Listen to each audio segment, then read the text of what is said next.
Would you like to hear a story for Naberus? One that I told my grandchildren when they were small. Very well.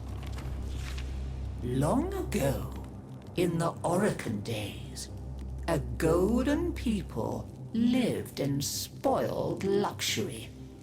If a body wore out, why, they would take a new one as easily as plucking a maprico.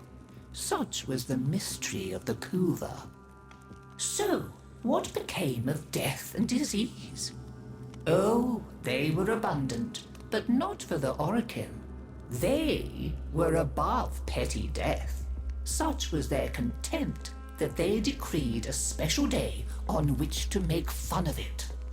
On Naberus, the night of memory, the shining people laughed at death.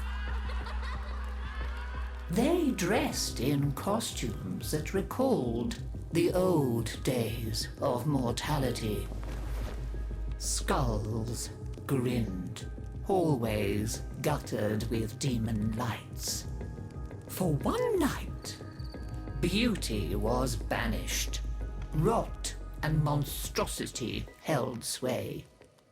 Now, on one very special Naberus, 3 pretty Orokin were bored, as Orokin so often were. Naberus no longer holds its magic for me, sighed one. Masks and costumes are for children, grumbled another. Why follow the crowd, mused the third. Are we not the very elite of the elite?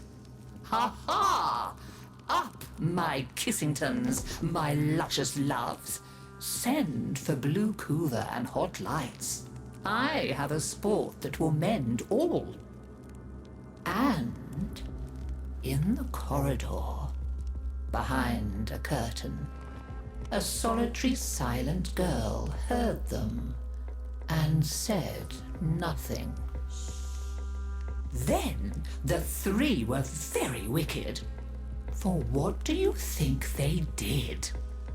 Down into the streets they went, and they caught 3 poor Ostrans and bore them back to their gilded halls. One they peeled like a fruit and decked out with glassy splinters, and his naked jaws went chitter-chatter-snap. And it echoed all around. Scarlet footprints he left. Another's limbs they twisted and wrenched his neck, and made a bundle of him until he scuttled upsy-downsy like a horrid crab, with his sockets all empty and his stretched-out nose snuffling. The third they pulled thin in hand and foot. She walked spindly-wise on long tiptoes like a spider, and her entrails hung delicately down. She whispered, split-tongued and hissing as she went. Fine costumes we've made, chortled the 3 Orokin. Let us now try them on and visit our friends. What shrieking there will be! Oh, our names will live forever in the court for such a prank as this. Now, the silent girl brought them their blue Kuva, so they could take on these twisted bodies for only a short time before returning to their own. They drank and slept and woke in their 3 horrid forms. Off they went down the stairs, out the door, into the city, into the night of banners and masks and wild hilarity. Chitter-chatter-snap, scuttle-buttle, whispery-hispery. As you can imagine, there were many screams and laughs. Such cleverness, such wit.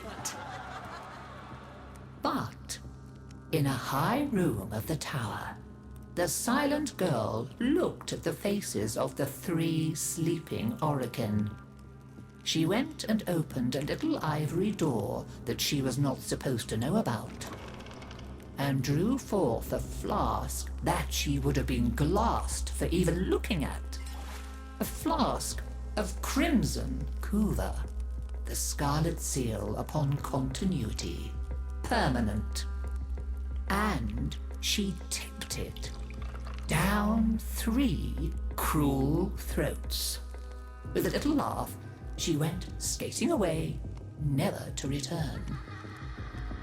There were many screams that Naberus night, but when the sun came up, none screamed so loud as the 3 who found that they were trapped in the hideous bodies they themselves had fashioned, forever and ever.